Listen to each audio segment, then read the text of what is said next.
into first map of Rondo. This is gonna be fire. I'm so excited. Starting off hot with Rondo out of all maps. It's just something else, man. And on top of that as well, we're not too sure what exactly the formulation is for these teams. I mean, you have the double, you have a recall. You have the two, flight paths as well. You also have the pickaxes, the stun guns. Like, how does this change the game? I think there's definitely a few things that they could actually consider. When you go for a fight, don't fully eliminate the entirety of the opponents. Let them go for the revive points, and after that, take a bit more of a flying start, and we'll see if it's going to be RQ that secures this first one. And regardless of how it goes, RQ needs to take this fight. 4-part great opening there. Because these two players, these two teams are actually so out of the circle. They need to go past them to get through, to go north as well. And in a way, if they start these fights early, it's good for them because it's before. Sometimes in a very... Gonna get completely swarmed. You want to expect him to just really isolate fights. Oh my god, he does get one. Not enough for a trade. So Helton falls. Shouldn't be too problem. It's the first blood finally after so long. It's not too bad as well, as Ryan will be the next one to go. And this is a good thing still. I mean, they still have another, 2 players still alive. They can still bring them back into the game if they want to. And this is where things get a bit more slippery, right? You kind of go through in a situation where, usual fights go for a 3-1-3 or a 4-4, just push, or a 2-2, just full. Gonna go in for the revive, but they're charging right through right now, sending 2 members up top to challenge the duo of RQ. Bring out close and personal, Nepeko holds it down, and it's Miganyang drawing the blood out of KTN, and now RRQ withered down a little bit, but he's not going to be stopping at nothing. Nepeko secures it.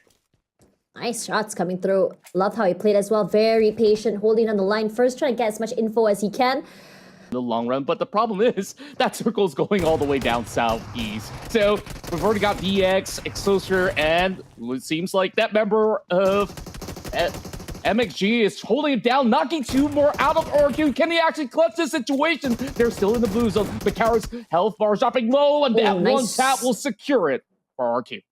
Nice. Sometimes you just need that one person to really... Yes, because Speed, Pmsl is charging right through, looking for his target. He's got a glimpse of the back, and just like that, one tap is all it took for Pmsl to secure it. 3 back-to-back for the side of 7-9. BTR not off to a great start, but hey, I think that it's a decent approach coming from BTR. They wanted to look for a fight. They still have 1 surviving member, so they could still look out for a revive point, which is what Razy is doing to bring his teammates back alive. I'm surprised not seeing a strat where teams are camping revive zones, It'll be so good, just really catch people off guard and just really bait them. I've seen a lot of those happening before. Regardless, BTR, everyone back safely into the game for this particular map. And I think teams really understand this very, very quickly.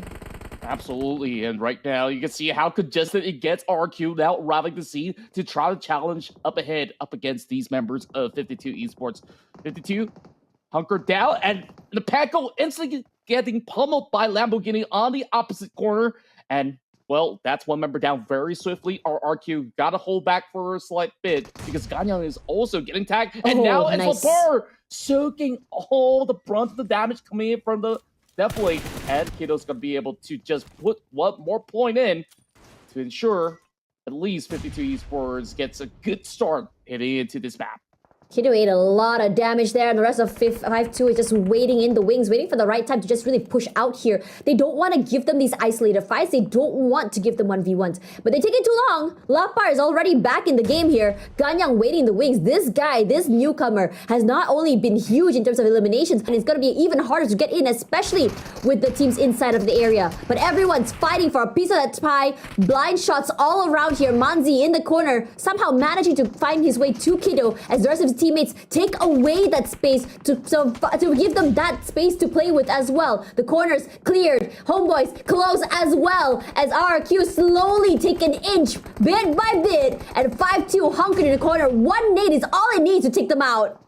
And they have 3 members, and they're holding back for so long. And RQ, they capitalize all through the deflates, and just like that, crushes 5-2 Esports. Wow. an overwhelming. So easy to get naded out, to get molotoved out in the area. And now for E-Arena, they're not in trouble. NSD rushes forward. Kenboy, great opening into Sakura as well. Joker needs to be picked up. Kenboy, barely alive. NSD decides, you know what, we're not going to bait you, Sakura. Let's just try and rush forward to the rest of the team here. But the thing is, you can bring your teammates back. So his teammate just waiting for them to bleed out to death before finally bringing them back in the game. He's not going to try and contest them for that revive. Yeah, they're just going for all-out trades at this moment. Joker taken down, as well as you're seeing more and more of these teams getting wiped out because so many of them were battling inside of Danqing, and we see all these casualties happen because of them traversing into the terrain where you don't have any cities to book other than Danqing, and right now even more so for the side of D-Saber getting overwhelmed by Homeboy's Magna. Stuck in a pickle right now. Parajin tries to give them a little bit What more. a need. Definitely over onto the corner, clipping over Shamil. Levi still holding by his own as well. Another one hitting onto Kim. And now this is so doable for the rest of the Savior to turn the tides around. And Levi, all he's got to do right now is hunt for the final member, Shamil. What more can he do in this corner? He tries to turn back, and he does get it in return. Gotta give it to Meryl. He just held the line. But Parajin is also here to play. Spoiler, waits for him, marks the corner, waits for that wide swing. Parajin, you read this team like a book.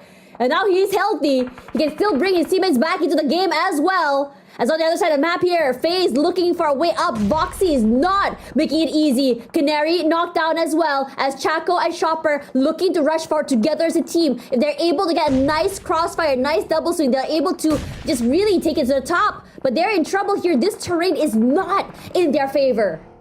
Not so much for the meantime. But at the very same time, FaZe Clan, they cannot afford to push upwards. I'm kind of expecting or hoping for a team to go a little bit more aggressive, and that'll be Team Secret. As Redface once again finds himself in the wings all alone here. But RQ somehow from another corner makes it hurt for the rest of Team Secret. 2 knocked down already. Tries to stabilize sides to find an angle to work with, but they can't really see as well. Those smokes are also a hindrance to themselves. Yeah, it's so tough for them. I mean, they got caught in this crossfire where all the other teams were around this vicinity, and now they really have to huddle all together to go in for that reset. The rest of Team Secret have to deploy plenty of all these smokes in order to keep themselves alive. And particularly that, GK, he just take an instant peek, and he got caught out by the members of NSD from around the corner. FaZe Clan now getting a little bit of crease to try to challenge up against those members of Team Secret. Alter Ego's the one that managed to clip out Chaco, and now here goes the full onslaught, calling in Cavalry, and Krypton is gonna cause them a whirl of hurt with this double push coming right through. Takes a bit of chip damage here. Nice timing from Snape here just to really go a bit more aggressive. Has his teammate as the bait, and he just plays cleaning up house. Earth falls as well. And somehow in the wings, we have another team knocked down already. FaZe also eliminated as well. Alter Ego. This actually gives the priority back towards the side of RQ Ryu, who's been able to go for those revives. And now the tides have turned against the rest of Alter Ego, despite them actually securing a whole lot. I mean, there's just going to be a lot of all these back and forth trades going on. Octa now getting bombarded, and it's only down to Mastery and Yummy. Rushing forward here, trying to find a different way to approach his Mokta, and Ponbit downed. So firepower definitely not in their hands. Could do with just slowing down a tad bit. Let the other teams fight first. Oh, Mastery took a full force of that nade as well. His teammate now alone. Not too sure how he has to start this as well. You go out, you're out in the open, you're in trouble. Granted, how Toda has positioned themselves on the top side. They're trying for D-Xavier, they're trying to flush them off this area. But it's not going to be the easiest thing to do with Renzi as well, just really, rallying back. But the blue zone is going to shift. And like it or not, you got to move into the area. With the amount of people just bottlenecking your movement, it's not going to be the easiest as well. It's just so difficult for them to actually go for the direct challenge right now. From the outskirts to the city, these teams are scrambling for those spaces. And Toda now back against the wall. They try to find a little bit of crease to hold up, but over onto the outskirts, we go back towards the side of Alter Ego, dominating on all their fights as they take out Todaka Malaysia for a 17-point elimination spree. Crazy stuff. RQ. They started off really hot and they're still on a rampage. As Lobby knocked down already, the nades are huge. We're seeing a lot of nade eliminations today, just starting it hot. Barely alive as well, limping. An Alter Ego, one. D-Saber, they find themselves taking down the rest of Boop Esports, and now it's only down to depth. Can he find anything in return? Apparently not. That will be the last hustle coming in, and now down to 3 teams. The Pecco gets the trade done, takes out the E-Sabers member, and now it's only one left, and it's Nate T. 1 against 3. Is he gonna make miracles happen right now? I'm afraid that won't be the case. The Bulls is already approaching, and they got him all cornered up. Now the battle is between RRQ versus Alter Ego. El Clasico between the Indonesians to secure the first chicken dinner of the PMSL Southeast Asia. Honestly, it's so rough. Alter Ego, they were waiting outside in the wings. They didn't have value. So the teams that are stuck in the compounds are now in trouble because the circle shifted away. Anyone peeks out, players like Krypton, like Moana, like Rosemary immediately spray them out. And that's a winner chicken dinner to start them off real hot right now. This team looks fire. Alter Ego, this is what they wanted.